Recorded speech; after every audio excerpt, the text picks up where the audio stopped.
2021년 12월 22일 국민의힘 김진태 의원이 해당 편지를 공개하면서 검찰에 수사를 촉구했는데요. 자, 저 PPT 한번 보실까요? 내용을 쭉 보면 다른 내용은 다 일반적인 그냥 안부 얘기예요. 뭐 내가 7년을 받고 추가로 뭐 있을 것 같다 뭐 이렇게 돼 있는데 저기 제가 빨간색으로 네모칸을 해놓는데 이재명 당시 후보에 대한 관련점은 딱 그 이 문장이죠. 이재명 측 일은 천천히 생각해보자.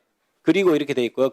저기 한 페이지인데 제가 PPT가 작아서 두 개로 나눴습니다. 그다음에 두 번째가 이재명 후보와 관련된 것이 준석영님하고는 얘기된 거야. 생각해보니 이 지사 측에 내가 현금으로 준 건 7차례 정도 10억 정도 다음 서신에 얘기해 줄게. 이렇게 돼 있습니다. 자, 그 다음 볼까요? 근데 대검찰청에서 문서 감정을 했는데 보십시오. 아까 다른 것은 다 일반적인 안부 편지인데 안부 내용인데 저 이재명 측 일은 천천히 생각해보자. 그리고 저것이 전문적인 어떤 빛을 쏘는 그런 건가 봐요. 거기에 비춰보면 저것이 가필된 것을 알 수 있죠. 이재명 측 일은 천천히 생각해보자. 그리고까지 가필이 되어 있습니다. 그 다음 넘겨볼까요? 그 다음 또 이재명 후보하고 관련됐던 두 번째 것도 그대로 가필된 게 드러납니다. 준석 형님하고는 얘기된 거야? 생각해보니 이 지사 측에 내가 현금 요것이 그대로 가필된 게 드러나요. 즉 말해서 저 편지는 전반적으로 그냥 안부 겸 편지를 한 건데 이재명 후보가 조직폭력배와 관련이 있다고 한 그 두 부분이 그대로 가필된 게 드러났어요. 그것을 가만 보면 이게 보십시오. 지금 맨 나중에 저 준석 형님하고는 얘기된 거야. 이 부분만 가필을 않고 그 앞장 다시 넘겨볼래요? PPT. 이재명 측 일은 천천히 생각해보자. 이것을 왜 넣었을까요? 저 문장을 빼고 오늘은 다름이 아니고 뭐 한세가 철민 이렇게 가면 자연스러운데 오늘은 다름이 아니고 이재명 측 일은 천천히 생각해보자. 그리고 이게 들어갔거든요. 즉 편지가 뒤에만 조작한 게 아니고 앞에서부터 그 얘기 있다고 지금 일부러 하나 더 넣은 거예요. 가필해서. 그 다음에 그 다음 페이지 보실까요? 지금 마지막뿐만 아니고 지금 저게 여기 위에 춥다. 더 쓰고 싶은데 펜이 잘 안 나온다. 이건 왜 가필했을까요? 이게 나중에 기준점이 되는 글씨들이기 때문에 뒤에 거하고 비교해서 비슷한 글자들을 지금 널어 넣는 거죠. 그리고 펜이 잘 나온다는 제가 그냥 수사 경험상 얘기하는 겁니다. 이거는 감정사 굳이 가지 않더라도 펜이 잘 안 나온다. 이걸 왜 썼을까요? 뒤에 제일 중요한 얘기 10억이 가니마니 하는 것을 지금 글자가 잘 비슷하게 안 되니까 막 가필을 합니다. 전혀 펜이 안 나오는 상황이 아니에요. 지금 그 전에 글자들은. 그런데 그러면서 위에도 하나씩 가필을 조금씩 해놓고 마치 펜이 안 나와서 그렇게 가필을 한 것처럼 그렇게 얘기를 해놓죠. 이것만 보더라도 그 자체로 조작된 것을 알 수 있어요. 그런데 이 일주일 뒤 사건을 맡은 수원지검이 대검찰청 법과학 분석과의 해당 편지가 장모 씨가 쓴 편지가 맞는지 감정을 의뢰합니다. 근데 이런 가필되었다는 평가를 받았고 그 다음에 70일이 지난 대선 하루 전날 2020년 3월 8일에야 비로소 이게 결론도 이상합니다. 감정과 모두의 공통된 의견을 도출하지 못했다 이렇게 돼 있는데 이 뇌물편지는 결국 국립과학수사연구원의 감정 결과를 통해서 조작 사실이 최종 확인이 된 겁니다. 오세훈 감정사님 계신가요? 네. 본인 문서감정 업무 몇 년간 담당했어요? 2015년부터 문서감정실에 배치되어서 현재까지 근무를 하고 있습니다. 지금까지 한 게 감정한 게 몇 건 정도 되나요? 대략 550여 건 정도 됩니다. 이른바 이 조폭편지라고 하겠습니다. 이 조폭편지 감정 당시 본인이 실제 감정 업무에 참여했습니까? 예, 그렇습니다. 본인이 직접 했나요? 예, 제가 직접 참여했고요. 그 감정서에 그 담당 감정관, 공동 감정관, 선임 감정관 그 세 명의 이름이 올라갑니다. 네. 근데 이제 실무상 그 대부분 담당 감정관이 해당 감정권을 처리합니다. 그러면은 이게 지금 통상 걸리는 게 감정이 보통 20일 정도 걸리죠? 대검에서. 그 예규사항 20일 이내에 통보하게끔 되어 있고 뭐 예외적인 경우도 있을 수는 있습니다. 보통은 그렇게 처리하죠. 네, 그런데 이것이 지금 그때 얼마나 70일 넘게 걸렸죠? 네. 70일 넘게 감정 회신이 된 이유가 있나요? 그 가필 부분에 대한 그 감정은 이제 통보하고 그 뒤로 바로 이제 일반 필적 감정에 대한 부분을 감정을 진행했고 그 건도 제 기억에는 대략 20일 이내에 감정 결과를 내서 감정서 작성을 했던 걸로 기억을 합니다. 그런데 내용이 이게 지금 누가 보더라도 이렇게 의조한 게 분명한데 가필한 것도 확실하고 근데 판단 불명이라고 된 이유가 있나요? 그때 당시 내부에서 어떤 일이 있었죠? 이제 감정서 이제 작성이 끝나고 결재를 올렸는데 그 다른 의견이 있으니까 이제 좀 더 검토를 해봐야 되겠다 그런 취지로 이제 얘기를 해서 계속 지연이 되었습니다. 다른 의견이라는 게 저 감정서 자체를 보고 의견을 표시하든가요? 아니면 그 감정서와는 별개의 다른 의견을 얘기하든가요? 상급자 얘기겠죠. 예, 그 감정서 부분도 이제 얘기를 했지만 상대적으로 긴 감정 경력을 강조하면서 뭐 계속 이의 제기를 했었던 걸로 기억합니다. 네. 1분 더 드렸어요. 오세훈 감정사님. 네, 그때 당시에 그럼 내부에서 본인이 이제 주임 감정사처럼 했고 그 이후에 윗사람이 반대 의견을 제시했다는 건데 아니다. 감정을 보면 이런 점이 있으니까 뭔가 좀 이상한 거 아니냐 이런 게 아니고 야 내가 경력이 더 많아. 그러니까 내 말 들어 이런 식으로 했다는 건가요? 그 부분도 예 같이 강조를 했습니다. 그 내부에서 회의를 한 적이 있습니까? 예, 회의가 결과가 어떻게 됐죠? 계속 결론을 못 내고 계속 지연되고 뭐 중간에는 일정 시간 동안 이제 아무런 조치 없이 지나간 시간들이 있었습니다. 아니 보통 검찰에서는 20일 동안 해서 안 놓으면 막 독촉을 하거든요. 사건 처리 빨리 해야 되니까. 네, 그런데 그런 독촉도 없었나요 검찰에서? 제가 이제 20일 경과한 이후에 좀 이제 조급한 마음이 생겨서 해당 검사실에 검찰 수사관과 통화를 해서 지연 사유를 설명하고 좀 기다려 달라 그런 취지로 얘기를 했습니다.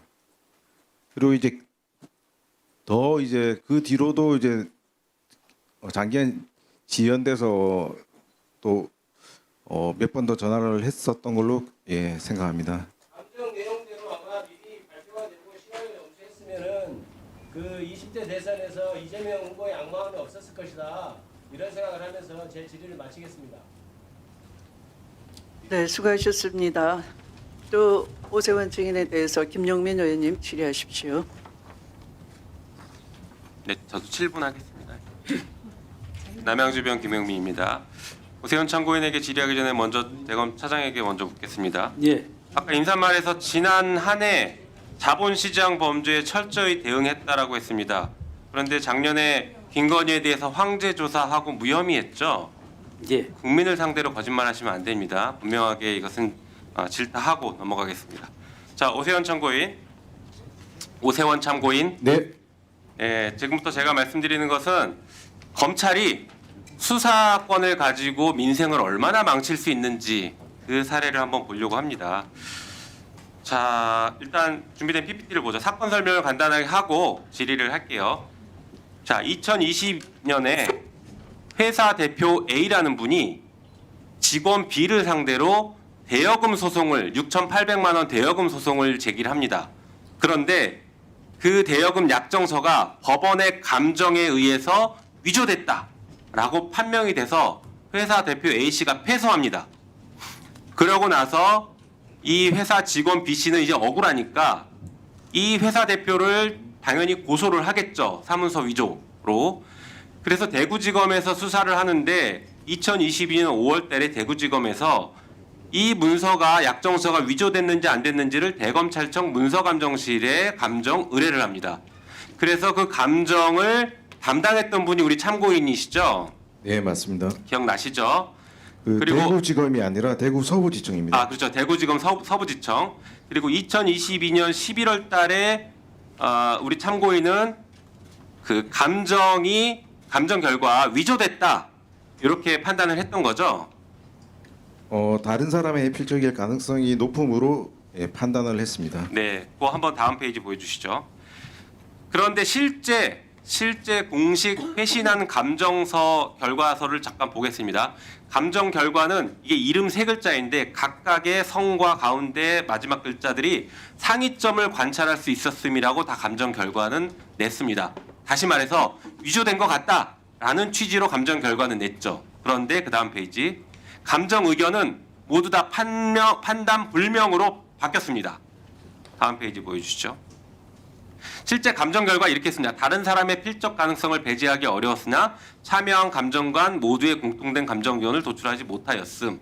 다시 말해서 참고인은 이게 위조됐다라고 판단했는데 다른 감정관들이 이거는 위조됐다고 보기 어렵다라는 입장을 내서 이게 판단 불명으로 됐다라는 취지인 것이죠. 네. 그렇죠. 다음 페이지 보여주시죠. 실제 대여금 약정서 왼쪽에 위조된 대여금 약정서의 가운데 글자 동자인데요. 오른쪽에는 그 이후에 자필 서명한 겁니다. 누가 봐도 눈으로 봐도 다른 글자가 확연하게 보입니다. 다음 페이지 보여주시죠. 네, 다음 페이지 보여주시죠. 왜 이렇게 됐나 봤더니 마침 2022년 12월 22일 그러니까 감정 결과가 나오기 전에 문서 감정 예규를 바꿔버립니다. 어떻게 바꾸냐? 24조의 1에 전체 회의 결과 최종적으로 감정 의견이 합의되지 아니한 경우 합의되지 아니한 경우 판단 불명임으로 한다. 이렇게 바꿔버립니다. 그리고 붙이게는 이 규정 시행 당시 감정 진행 중인 사건에도 적용한다라고 해서 결과적으로 참고인은 위조됐다라고 판단한 것을 뒤집어버리게 만드는 예규를 바꿔버린다. 맞습니까? 참고인 네, 맞습니까? 네, 맞습니다. 왜 이렇게 바꿨나 봤더니 다음 페이지 보여주시죠. 이게 윤석열과 관련이 있는 것 같아요. 윤석열이 대구를 갔는데 유일하게 찾아간 기업이 바로 이 회사입니다. 아진에스텍이라는 회사를 유일하게 찾아갑니다. 이때가 2022년 8월 달이죠. 그러니까 감정 의뢰가 들어온 이후에 감정하고 있는데 윤석열이 이 회사를 찾아갑니다. 대구에 가서. 그 뒤에 갑자기 예규가 바뀌고 감정 결과를 뒤집어 버리는 것입니다. 권력자, 힘 있는 사람, 돈 있는 사람이 검찰의 수사에 이렇게 영향력을 행사해서 결과적으로 민생을 파탄시킬 수 있다는 것을 보여주는 전형적인 케이스가 될 것 같습니다. 자, 이제 이거 관련해서 몇 가지 질의 드려볼게요. 어쨌든 간 참고인은 당시에 감정 결과 위조가 명백하다라고 결론을 냈죠. 가능성이 높음으로 네, 결론을 그렇게 했죠. 그런데 당시 선임 행정관이었던 분이 뭐라고 하면서 감정 결과를 반대하던가요? 윤영미. 뭐 자세한 거는 기간이 오래돼서 기억이 나진 않습니다만 앞 감정권 언급된 감정권과 유사하게 그런 그 의견 대립이 있었고 합의가 안 된 상태에서 뭐 비슷하게 또 계속 지연된 그런 사례입니다. 그 과정에서 참고인은 부당한 조치나 아니면 폭언 등을 듣기도 했죠. 그 얘기 한번 말씀해 보시겠어요? 그 당시에는 그런 일은 없었습니다. 그 차후에 네, 이제 다른 건과 관련해서 네. 호언을 들은 적은 있습니다. 결과적으로 업무에서 배제되기도 했죠. 예, 근무 지원 명령으로 문서 감정에서 배제되어서 대략 약 2년간 다른 업무를 했습니다.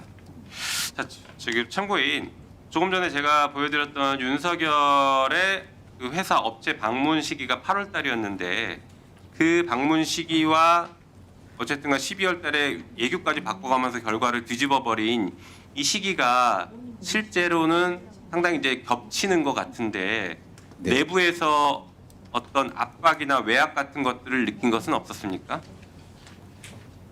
뭐 구체적인 그런 건 없었습니다. 그냥 계속 반대 의견을 내고 이제 결재가 계속 미뤄지는 그런 상황은 있었지 뭐 말씀하신 그런 부분은 없었습니다. 네, 이 회사가 그 저기 대구의 첨단 산업 단지에 속해 있는 작은 회사였잖아요. 그건 알고 계세요? 나중에 알았습니다. 그 감정 당시에는 몰랐고 네. 2024년 상반기에 보도 영상 본 게 있는데 그걸 통해서 제 나름대로 여러 가지 생각을 하게 되고 추론을 하게 되고 네. 해서 이제 공개된 그 인터넷 정보를 찾아보고 알겠습니다. 마지막 질문할게요. 예, 알게 됐습니다. 그 대검 예규까지 바뀌었는데 예규 변경을 누가 주도했는지 혹시 아세요? 제가 감정관 감정 운영 문서 감정 규정에 있는 감정 처리 및 감정 장비 운용에 관한 규정에 있는 그 감정 운영위원회 소집을 제가 요청을 당시 이춘 법과학 분석 과장에 했고 그 당시 법과학 당시 과학수사부장 현 정진우 중앙지검장께서 주재를 하신 회의에 지검장 말하는 거죠? 예 맞습니다. 네. 계속 말씀하십시오. 예 거기서 이제 감정운영위원회 회의가 소집되고 거기서 이제 그 내용은 제가 자세히 알지 못합니다. 제가 이제 얘기할 시간에만 들어가서 얘기를 했기 때문에 그 내용은 자세히 알지 못합니다. 결국에 대검 예규를 바뀌는데 정진우 당시 대검 과학수사부장이 주도했을 가능성이 있다는 말씀하신 거죠? 그 부분은 뭐 제가 언급은 지금 하는 게 적절하지 않은 것 같습니다. 네, 이상입니다.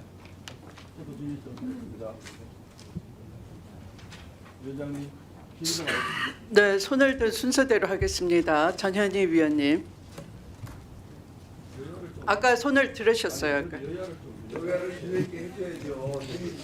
아까는 전현희 위원님이 여기 제가 써놓기 전에는 이쪽 국민의힘 교섭단체에서는 질의하시겠다는 위원님이 안 계셨습니다. 네, 3분만 하겠습니다. 3분. 3분. 네, 조용히 해주십시오, 송석준 의원님. 그 에이펙 주관인 관계로 우리가 회의를 질서 있게 좀 할 수 있도록 원활하게 할 수 있도록 좀 응해 주시면 감사하겠습니다. 네. 네, 오세훈 감정감님. 네. 이 감정 결과와 관련해서 이재명 후보에게 유리한 감정 결과가 대선 전에 반영되지 못하게 함으로써 윤석열 당시 대선 후보의 이익을 도모한 검찰의 부패행위다라면서 권익위에 공익신고 접수한 사실 있죠? 네 있습니다. 네, 권익위 공익신고 중심으로 질문을 하겠습니다. 당시 우리 감정관께서 이재명 후보 관련 부분은 다른 사람들의 필적이 가필될 가능성이 높다라고 상부에 보고했었죠. 가필에 관한 감정서와 필적에 관한 감정서가 별도로 통보되었습니다. 네, 그렇게 보고했는데 선임 감정관이 이를 이유 없이 묵살한 거 맞습니까? 뭐 표현의 차이는 있을 수 있으나 그 예, 일단 맞습니다. 감정관의 의견을 받아들이지 않은 거죠. 예. 근데 왜 그랬다고 생각합니까? 그 당시에는 제가 뭐 특별하게 생각을 뭐 못했습니다. 그리고 이제 지금은 어떻게 생각하세요? 제가 작년 상반기경에 그 보도 영상을 보고 이제 다르게 다른 측면에서 이제 생각을 많이 하게 되고 계속 그 관련 정보를 찾아보고 그렇게 하다 보니 연관성이 있겠구나. 대선에 연관성이 있다 이렇게 판단을 한 거죠. 네.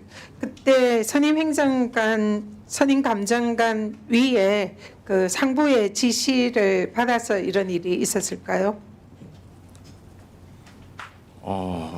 당시 수사 검사는 여기에 대해서 어떤 의견을 표명했습니까? 수사 검사 말씀인가요? 네, 저희는 감정 의뢰를 해서 그 감정물을 처리해서 통보를 해주기 때문에 수사 검사하고 소통할 일은 수사검사의 지시나 뭐 이런 그 결재 이런 건 없었습니까? 수원지검 검사실을 말씀하시는 것 같은데 예 그런 건 없었습니다. 이게 통상 이 감정을 하고 나면 최종 결과가 20일 이내에 결과가 나오도록 예규에 이렇게 규정이 돼 있는데 왜 이 사건을 70일까지 시간을 질질 끌고 대선 직전 하루 전에 발표를 한 겁니까? 그 이유가 뭡니까?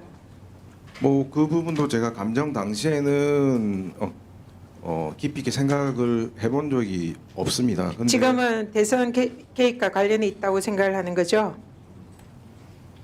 뭐 제가 그런 말씀을 드리는 게 좀 조심스럽긴 합니다. 예. 지금 이 사안이 결론을 이렇게 지연을 시킨 책임자가 누구다라고 생각합니까? 당장 제 직근 상급자들도 있겠지만 뭐 그 직근 상급자 외에도 있을 거라 생각을 합니다. 그 관련 보고 회의를 계속 지연시키는 회의가 있었는데 그때 회의를 내부에서 지연시키는 그런 의견을 낸 사람이 누구입니까?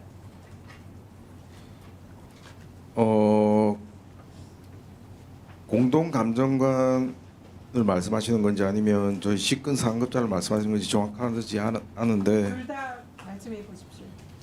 예, 뭐 타 감정관들도 반대 의견이 있었고 그 선임 감정관 당시 법학 분석과장은 수차례 제가 관련 보고도 하고 했었지만 그 뒤에 뭐 적극적인 조치는 없었었습니다. 네, 수고하셨습니다. 네, 나경원 의원님.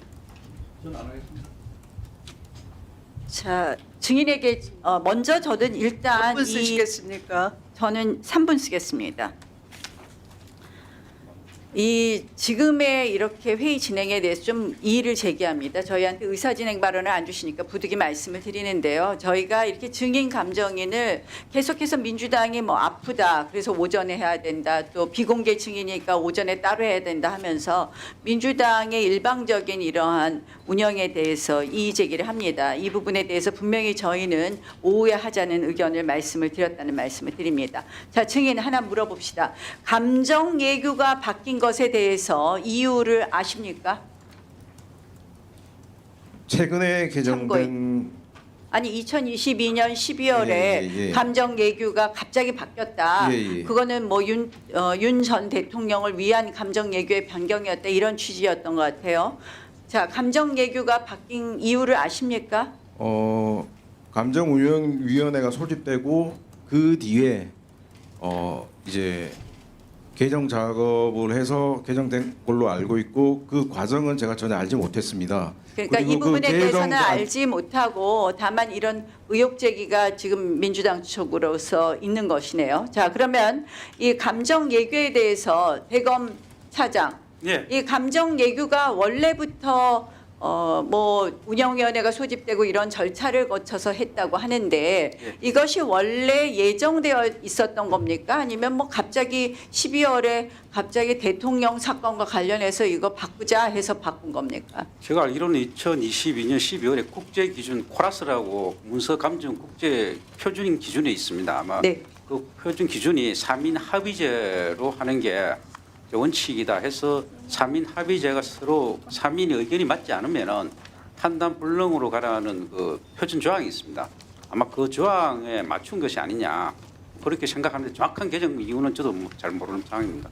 그러면 결국은 국제 표준 기준이 그 즈음에서 바뀌었고 그 국제 표준 기준에 맞춰서 우리도 감정 예규를 변경했다, 이렇게 정리가 되면 될까요? 국제 표준 기준이 그 전에 그 쯤에 바뀌는지는 저로서도 잘 모르는. 그러면 그 시점이라든지 이런 부분을 좀 정리해서 예. 그것이 왜, 그러니까 지금 말씀은 어쨌든 국제 표준 기준에 우리가 기준 절차가 맞지 않았고 예. 그런 이유로 우리의 기준도 바꿨다라는 이야기 아니십니까? 예, 그렇습니다. 그게 결국은 국제 표준 기준이라는 것에 우리가 맞춰서 해야 되는 것은 맞는데 그 시점에 대해서 좀 정리해 주시면 좋겠습니다. 예, 알겠습니다. 자, 문서 감정실장께 좀 질의하겠습니다. 있습니다. 지금 이제 두 가지 사건인데 장영하 위원장 사건이 유죄가 되면서 이 부분에 대해서 민주당에서 그 이재명 대통령, 제가 1분 더 쓰겠습니다. 이재명 대통령 조폭 연루설은 허위이다 이렇게 주장하고 계신데, 지금 이 판결은 결국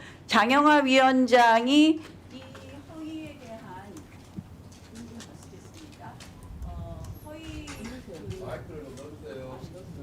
마이크 넣어주세요. 이 보니까 나오면 하십시오.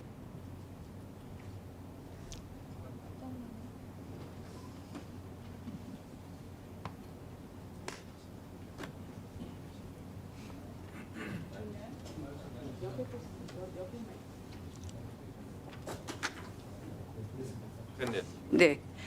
그 내용을 보니까 이 사건 판결이 저도 정확하게 보지는 않았지만 결국 대통령의 조폭 연루설 자체가 허위다 이런 판단이라기보다는 장영하 위원장의 허위 부분에 대한 판단이다. 그래서 이 사건 판결만으로 그 대통령 이재명 대통령과 조폭 연루설 부분에 대한 사실관계에 대한 판단은 없다는 것이 2심 판결문인 것으로 보여집니다. 자, 이 감정이 지금 오래 걸렸다. 결국 제가 보니까 이거는 대통령 선거 전이고 윤석열 전 대통령이 집권하기 이전에 있었던 감정인데요. 이 감정이 특별히 오래 걸린 이유가 있었습니까? 저도 언론을 보고 70일이라는 거를 알게 됐는데 아까 그 다른 위원님께서 말씀하신 20일 이내는 근무일 기준 우리 규정상 20일 이내고 달력 기준이면 한 달 정도 됩니다. 원래 규정상. 그런데 이제 이거는 70일이니까 한 2배 정도 걸린 거고 그래서 제가 2021년도 그 저희가 감정 통보했던 건의 통계를 보니까 60일 이상 도과돼서 통보한 건이 14건이 있었습니다.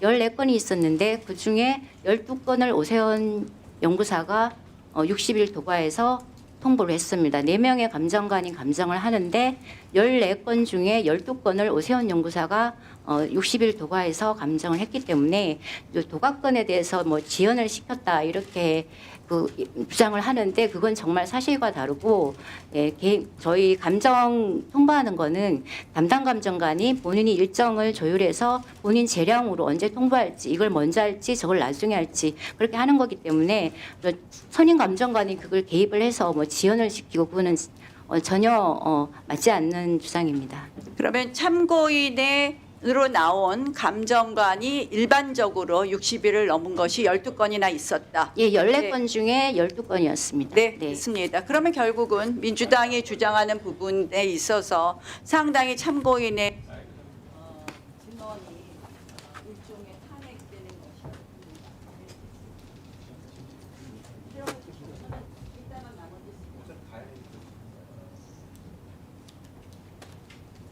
질의하겠습니다. 네, 박은정 의원님 질의해 주세요. 2분. 네. 네, 오세원 증인께 묻겠습니다. 예, 참고인입니다. 아, 참고인. 네. 실장. 이 문서 감정에 대한 그 결론이 세 가지 대검 얘기에 따르면 세 가지인데요. 인정됨, 가능성 높음, 판단 불명 이 세 가지인데 이 사건은 합의 의견 도출 실패 뭐 이렇게 나온 것 같거든요. 네. 합의를 하면 되는데 그리고 본인이 주인 감정관이셨잖아요. 네. 그리고 조작되었다고 본인은 감정 결론을 내셨고요. 가필 조작될 가능성이 높다 이렇게 가필되었다 이렇게 의견을 내셨고요. 예, 감정 예. 의견은 예. 가필이 조작입니다. 그런데 왜 이례적으로 이것은 의견 도출 실패라고 결론이 났습니까? 그런 경우 있었습니까? 550건 중에 2건입니다. 2건이요. 그러니까 이 사건은 주인검 담정관이 조작되었다라고 의견을 냈고 그럼 합의를 자기들끼리 하면 되는데 대선 직전에 이걸 통보하면서 의견 도출이 실패했다라는 잘못된 감정 결과에 따라서 화면 올려주세요. 이 사건은 검찰의 2022년 대선 개입한 사건입니다. 검찰은 이 사건에 대해서 유력 대통령 후보에 대한 선거 그거 낙선시키기 위해서 이것에 대선에 개입한 사건입니다. 이 사건이 지금 최근에 법원에서는 이 장영하 변호사는 이 범행으로 대선에 끼친 영향을 무시할 수 없다라는 판단을 했습니다. 그 대선은 0.73%로 이 유력 후보가 진 사건이거든요. 검찰이 조직적으로 2020년, 2019년도부터 윤석열 검찰이 윤석열 대통령 만들기 프로젝트가 가동이 되었고 이 사건도 그 맥락 속에서 진행됐다 이렇게 저는 생각을 합니다. 지금 공익신고자이신데 심정을 좀 얘기를 해주세요. 참고인 네. 심정을 좀 얘기를 해주세요. 이 사건으로 공익신고까지 하셨는데. 예, 뭐 지난 뭐 대략 몇 년간 좀 스트레스도 많았고 신체적으로 정신적으로도 많이 힘들었습니다. 저도 일반인으로서 그 평범한 일상으로 빨리 돌아갔으면 좋겠다는 그런 마음이 간절합니다. 이상입니다. 네, 수고하셨습니다.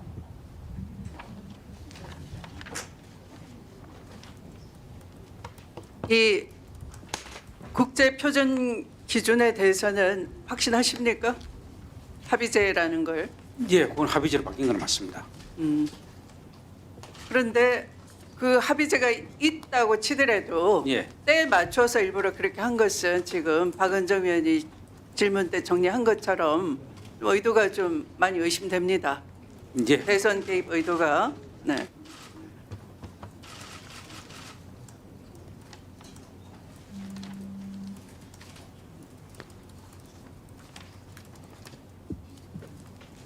또 오세원 참고인에게 질의하실 위원님 안 계십니까?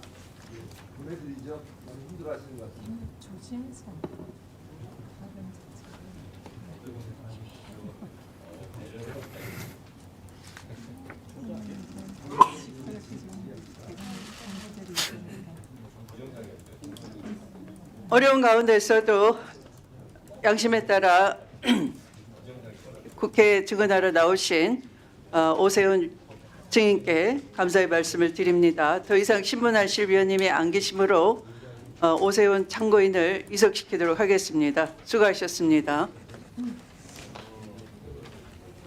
한 번 더 말씀드리겠습니다.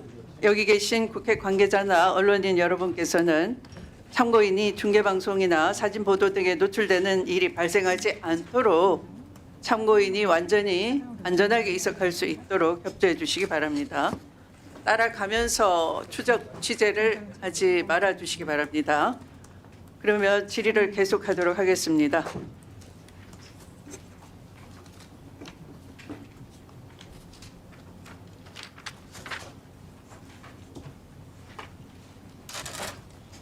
전현희 위원님부터 질의 시작해 주십시오. 차장님, 예. 검찰 개혁에 관련해 가지고 차장께서 헌법 위반이다라고 반대 의견을 공식적으로 말씀하셨고, 그리고 검찰에서도 이후에 이프로스 등에서 검찰 개혁을 반대하는 그런 의견이 많이 올라왔습니다. 그리고 무엇보다도 국감에서 검사장 등 책임 있는 검찰 지도자급들이 공개적으로 검찰 개혁에 반대하는 의견을 표명을 했고, 특검에 파견된 검사 40명이 집단적으로 검찰 개혁에 반대하면서 원대 복귀하겠다 그런 입장도 발표를 한 바 있습니다.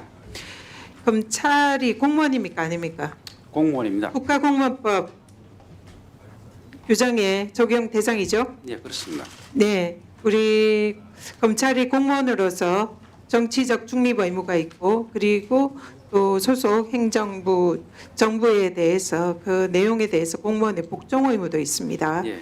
그래서 그런 상황에서 검찰총장 직무 대행을 하는 우리 차장께서 공개적으로 정부의 정책에 반대를 표명을 하고, 또 사실상 그로 인해서 검찰의 그런 검찰개혁에 저항하는 내부 목소리가 계속 분출이 되고 있다, 이렇게 지금 생각을 합니다. 거기에 대한 입장 지금 어떻습니까?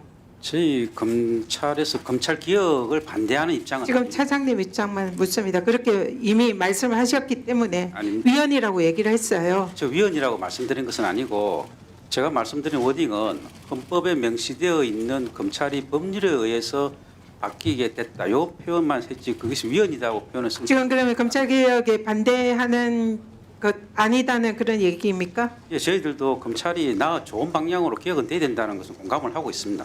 그럼 언론이 오보네요.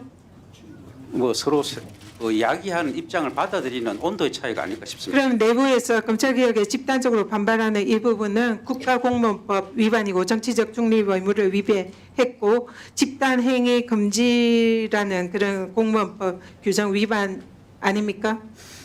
예, 의원님 지금 파견 나가 있는 검사들이 뭐 복귀하겠다는 그 말씀 저도 들었는데 그 부분은 수사를 온전히 다 종결을 하고 검찰로 복귀할 수 어떤 있도록 형태든지 하라는 정부 정책에 대해서 집단적으로 이런 의사를 표명하는 것 자체가 정치 행위고 또 집단 행위 금지 원칙입니다. 경찰에 대해서도 그렇게 강경한 수사를 했고 징계나 처벌을 하도록 수사를 한 게 검찰 아닙니까? 그리고 교사 등 이 공무원들의 집단 행위에 대해서 그동안 검찰이 계속적으로 정치적 중립 의무 위반, 집단 행위 금지 위반으로 수사하고 처벌해 왔던 것이 검찰입니다. 그런데 검찰이 지금 현재 이런 정치적 중립을 위반하는 집단 행위에 대해서 아무런 조치를 하고 있지 않은 것은 이거는 국민들의 눈에 보면은 내로남불이다 이렇게 하지 않겠습니까? 감사원에서도 이 부분에 대해서는 검사들의 걱정을 표현하는 단순한 의견 표현이다 이렇게 말씀도 있었었고 저희들도 다들 국가를 걱정하는 마음에서 좀 나온 이야기지 그 집단적으로 뭐 정치적인 의견을 표현하거나 그런 발언은 아닙니다. 그런데. 그럼 우리 차장님이 그런 입장이라면 지금 전국의 검사들을 향해서 검찰 개혁에 관한 우리 검찰청의 입장을 공식적으로 이 자리에서 한번 말씀을 해 주십시오. 예, 저희 검찰들도 검찰이 국민을 위한 검찰로 거듭나야 된다는 공감은 다 형성이 돼 있습니다. 그리고 앞으로 이제 검찰 제도 개혁에서 저희들도 어느 방향이 국민 입장에 다가가는 것인지는 계속 또 저희들 나름대로 의견을 모으고 심도 있게 검토도 해서 좋은 방향으로 나아가기 위해서 그렇게 노력을 할 계획입니다. 검찰 개혁에 관해서 앞으로 적극적으로 협조하고 또 그것을 지금 책임 있는 책임자 입장에서 검찰 개혁에 관한 이 협조 의무 이행을 제대로 하시겠습니까? 예, 저희들도 국민의 검찰이 되도록 각고의 노력을 다하겠습니다. 네, 이상입니다. 네, 수고하셨습니다. 다음은 주진우 위원님 질의해 주십시오. 총장님, 예. 그 캄보디아 송환자들 행색이 너무 제가 범죄자 같아서 예. 동의를 파악해봤습니다. 예. PPT 좀 띄워주세요. 이미 캄보디아에서 범죄가 단속돼서 추방 명령을 받은 상태에서 캄보디아 이민국에 갇혀있던 사람들을 지금 전세기 띄워서 데려온 겁니다. 예, 제가 그 캄보디아 현지 언론을 찾아봤거든요. 저게 캄중시보라는 현지 언론이에요. 예, 9월 15일자에 보면 캄보디아 단속반이 아파트를 급습해서 한국인 33명을 무더기로 체포를 했습니다. 저 사진에 나온 번듯한 아파트가 그 범죄 현장이에요. 그리고 기업형 범죄죠, 그러니까. 그리고 저 범죄는 한국인이 주력입니다. 범죄자 대부분이 한국인으로 구성돼 있어요. 그러니까 납치 강요가 아니라 자발적으로 범죄를 한 겁니다. 이번에 송환됐던 64명 중에 저기 체포됐던 33명도 다 포함되어 있는 거죠? 예. 저는 범죄자이면서 피해자? 그런 건 없다고 생각합니다. 협박, 강요, 유인을 당했으면은 피해자인 것이고 저녁에도 휴대폰 안 뺏기고 딱딱하면서 언제든 자기가 범죄를 그만둘 수 있는 상황이 있었으면은 범죄자인 거예요. 그러니까 이번에 범죄자 중에 영장 청구한 사람 다 발부됐죠? 예, 그렇습니다. 그러니까 캄보디아에서 안 들어오려고 했던 거고요. 이번에 구속된 59명 납치, 유인, 살해 같은 강력범죄가 한 건이라도 있습니까? 지금 뭐 수사 중에 있습니다. 저는 저게 지금 기업형 범죄고 지금 납치, 살인 그 영장 청구된 것 중에 그런 혐의로 영장 청구된 사람 있어요? 아직까지 그 보이스피싱 위주로 돼 있고 그렇죠. 전부 전자금융거래법 위반으로만 되어 있습니다. 네. 캄보디아 정부가 저게 지금 왜 단속이 됐냐면 바로 직전에 보이스피싱 100일 단속 계획을 벌여가지고 단속 작전을 했습니다.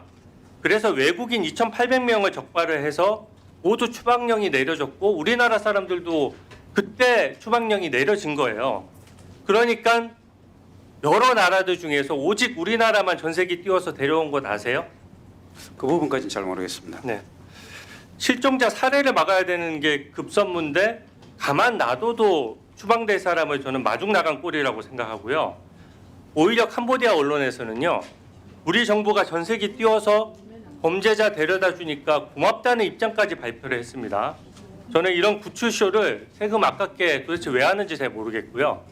더 충격적인 거는 범죄자 송환하면서 수사 기록도 안 가져왔고요. 현지 단속에서 저때 적발됐던 컴퓨터 60대도 그냥 놔두고 사람만 덜렁 데려왔습니다. 수사 기록 가져왔습니까? 컴퓨터하고 휴대폰 관련 증거 자료는 가져올 수 있는 건 다 가지고 왔습니다. 수사 기록은 가져왔습니까? 수사 기록 만들어진 것이 거의 없었고요. 아, 그럼 캄보디아에 수사 기록이 제대로 만들어진 게 예, 예, 없었습니까? 캄보디아에서는 만들어진 게 없습니다. 저는 증거 부족이 지금 현재 사건 현장이 캄보디아에 있고 증거물, 공범 다 캄보디아에 있는데 지금 구속된 사람들 전원이 다 피해자라고 우기고 있죠? 그죠? 다 본인들이 피해자라고 우기고 아니, 있는 그 거잖아요. 부분은 좀 나눠서 생각해 보실 게 네. 이분들 그래서 제가 좀 더 여쭤보고 해볼게요. 네, 저는 이재명 대통령이 얼마 전에 국제범죄 조직이 우리 국민 건드리면 패가 망신시키겠다라고 했는데 저는 어떻게가 중요하다라고 생각합니다. 어떻게 패가 망신시킬 거냐. 우리 멀쩡한 대학생이 속아서 캄보디아로 유인돼서 납치 살해를 됐잖아요. 그래서 캄보디아에서 범인을 잡았습니다. 중국인 3명을 잡았거든요. 그 사람들 국내 송환합니까? 절차가 좀 복잡합니다. 그 사람들 송환해서 우리 법정에 세워서 정의를 실현할 수 있습니까? 이게 지금 중국인이고 캄보디아 현지에서의 벌어진 범죄거든요. 우리 국민을 상대로 한 것이기 때문에. 그러니까 우리 국민을 살해했어도 지금 송환조차 못하는데 저기서 지금 자동으로 추방될 사람들을 데려온 것이니까 저는 이게 좀 문제가 있다라고 생각하고 국제범죄조직은요. 일망타진이 어렵습니다. 왜냐하면 우리나라 수사권이 안 미치잖아요. 우리 수사관들이 압수할 수 있습니까? 현실적으로 불가능합니다. 네. 국제범죄조직은 수사권도 안 미치는데 도대체 어떻게 잡아서 어떻게 패가망신시키나요? 저는 그래서 국내 범죄조직을 일망타진하는 게 우선이라고 본 겁니다. 지금 피해가 너무 심하거든요. 국내 범죄조직이 국제범죄조직과 연계되어 있기 때문에 국내만 잘 잡아도 우리 범죄 피해 확실하게 줄일 수 있거든요. 총장님, 보이스피싱 범죄에 있어서 네. 꼭 그 범죄 조직이 범죄에 꼭 필요한 한 가지가 있다면 뭐라고 생각하세요? 돈 벌려고 하는 거기 때문에 돈을 막아야 된다고 생각합니다. 그 말씀도 맞는데 국내 명의의 통장이 반드시 필요합니다. 예. 왜냐하면은 외국 계좌면은 아무리 감언이설로 속아도 우리가 외국 계좌로 송금하는 국민은 없어요. 그러니까 범죄의 제일 첫 단에서 뭐가 이루어지냐면 통장을 우리 청년들 속이거나 아니면은 유인해가지고 통장을 사거나 또 통장을 만들어서 그 통장으로 입금을 시키는 거예요. 그러니까 이 범죄를 막아야 새로 발생하는 보이스피싱 범죄를 막을 수 있는 겁니다. 가장 첫 단에 일어나는 거 아닙니까? 예. 그렇죠? 그렇습니다. 예. PPT 좀 띄워주세요. 이게 통장을 맨날 정지시켜도 소용이 없는 게요. 제가 이 지금 캄보디아 사건 합동 TF 띄워져 있잖아요. 예. 맨날 회의만 하지 이게 소용이 없는 것이 어젯밤에 제가 또 사이트에 들어가 봤어요. 구글에서 해외 고수익이라고 치고 또 통장 판매라고 쳐봤습니다. 아직도 광고비 내고 버젓이 저 텔레그램 방들 쫙 광고가 떠요. 이것부터 잡는 게 순서 아닙니까? 지금 저기도 지금 이 시간에도 저 사이트에 가입해서 지금 범죄에 유인되는 청년들이 있는 겁니다. 이거를 입구를 안 틀어막고 어떻게 지금 뒷단에 범죄 다 벌어지고 나서 그것만 적발하겠다라고 합니까? 저는 얼마 전에 서울 동부지검에서 캄보디아 범죄 조직 보이스피싱 조직 잘 잡았거든요. 예. 되게 저는 잘했다고 생각합니다. 치하합니다. 올해 7월에 잡았어요. 예. 근데 발표할 때 뭐라고 했냐면 저렇게 유인하는 사이트 철저히 적발해서 범죄 예방하겠다라고 보도자료에 버젓이 발표가 돼 있습니다. 근데 수사가 지나가고 나면은 이런 것들이 지나가 버려요. 저는 검찰의 수사 역량을 민생이라면은 저거에 집중해야 된다고 보는데 어떻게 생각하세요? 예, 의원님 말씀에 전적으로 저도 동의를 합니다. 그리고 조금 전에 의원님께서 말씀하신 그 캄보디아에서 송환됐던 60몇 명이 뭐 범죄자 아니냐. 물론 보이스 피싱 범죄 입장에서는 피해자가 맞습니다. 피의자가 맞습니다. 하지만 외국에 불법 감금된 이 부분은 또 다른 피해자이기 때문에 양 측면은 다 있다고 봐야 되지 않나 싶은 생각이 듭니다. 외국 공범들을 데려와야죠 그러면. 예, 외국 예, 예. 공범들은 놔두고 그 사람들만 데려오면 수사가 됩니까?